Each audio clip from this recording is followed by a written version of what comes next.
الحمد لله وحده والصلاة والسلام على من لا نبي بعده أما بعد فأعوذ بالله من الشيطان الرجيم بسم الله الرحمن الرحيم إنا نحن نزلنا الذكر وإنا له لحافظون صدق الله العظيم وقال النبي صلى الله عليه وسلم خيركم من تعلم القرآن وعلمه وقال الشاعر کیوں نہ ہو ممتاز اسلام دنیا بھر کے دینوں میں، کیوں نہ ہو ممتاز اسلام دنیا بھر کے دینوں میں، وہاں مذہب کتابوں میں یہاں قرآن سینوں میں۔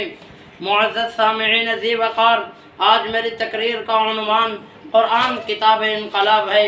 سامعین ذی وقار، آج سے 1400 صدیاں پیچھے لوٹ کر جائیں اور تاریخ کے اوراق پلٹ کر دیکھیں اور دیکھیں کہ دنیا میں کیا تھا۔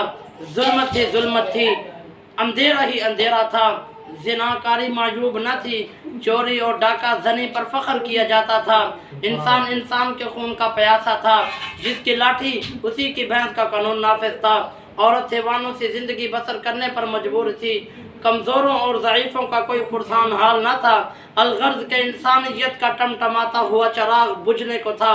وہ رب جو خزاں میں بہار پیدا کرتا ہے، وہ رب جو کہلاتے انسانوں اور بلبلاتے کیڑے مکوڑوں پر اپنا رحم کرتے ہوئے بارش برساتا ہے، وہ رب وہ میرا اور آپ کا ہر شے کا رب ہے۔ اس رب کو اشرف المخلوقات کے حیوانوں سے بدتر حالت پر رحم آ گیا۔ اس نے زمانے کے مقدس ترین انسان کو رحمت للعالمین بنا کر بھیجا۔ دفعتاً چمنستان کی دہر کی قسمت کا ستارہ ہویدا ہوا، حضرت انسان کی خوش بختی کا ثاقب چمک اٹھا۔ میرے پاک پیغمبر علیہ السلام جس وقت اس دنیا میں تشریف لے کے آئے، انسانیت کا ٹمٹماتا ہوا چراغ بجھنے کو تھا۔ میرے پاک پیغمبر علیہ السلام پر نازل ہونے والے قرآن نے انقلاب برپا کر دیا، ایسا انقلاب برپا کر دیا کہ دنیا میں مثال لانے سے قاصر ہے۔ قرآن نے شہر بدل دیے، قرآن نے گاؤں بدل دیے، قرآن نے نظریے بدل دیے، قرآن نے سوچنے کے انداز بدل دیے، قرآن نے زندگیاں بدل ڈالی، زندگیوں کے رخ بدل ڈالے، قرآن نے ظاہر بدل ڈالا، قرآن نے باطل بدل ڈالا، عرب کے چرواہے زمانے کے مقتدا اور رہنما بن گئے۔ یہ سب کچھ کیسے ہوا؟ کیوں کر ہوا؟ لوہا تھا پارس بن گیا، جاہل تھا عالم بن گیا، برا تھا نیک بن گیا، ابو بکر تھا صدیق بن گیا، عمر تھا فاروق بن گیا، عثمان تھا ذوالنورین بن گیا، علی تھا حیدر کرار بن گیا، معاویہ تھا کاتب وحی بن گیا۔ یہ سب کچھ کیسے ہوا؟ کیوں کر ہوا؟ یہ انقلاب کیسے آیا؟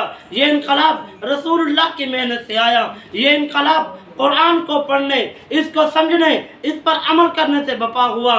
محترم سامعین ذی وقار، قرآن ہمارے پاس آج بھی موجود ہے، اسی طرح موجود ہے جس طرح رسول اللہ پر نازل ہوا تھا۔ اس کی کوئی زبر، کوئی زیر، کوئی شوشہ نہیں بدلا۔ لیکن ارے مسلمانوں، تم کتنے بد نصیب ہو، تمہارے پاس روشنیوں کا منبع موجود ہے، مگر تم فرانس، چین، امریکہ اور یورپ سے روشنی مانگتے پھر رہے ہو۔ ارے چھوڑ دو لینن، استالن، موزے تنگ، مغربی جمہوریت کو سیراب کر دو قرآن سے، دیکھنا کہ سارا یورپ تمہارے قدموں میں آ گرے گا۔ آخر میں بس اتنا کہنا چاہوں گا کہ اٹھ شیر مجاہد، ہوش میں آ، تعمیر خلافت پیدا کر تو بھی ترقی دنیا میں، اسباب تجارت پیدا کر۔ اسلام کا دم تو بڑھتا ہے، کفار سے پھر کیوں ڈرتا ہے؟ قارون کی دولت ٹھکرا دے، عثمان کی دولت پیدا کر۔ اسلام کا دم تو بڑھتا ہے، کفار سے پھر کیوں ڈرتا ہے؟ یا تو اسلام کا نام نہ لے یا شوق شہادت پیدا کر۔ وآخر دعوانا ان الحمد للہ رب العالمین۔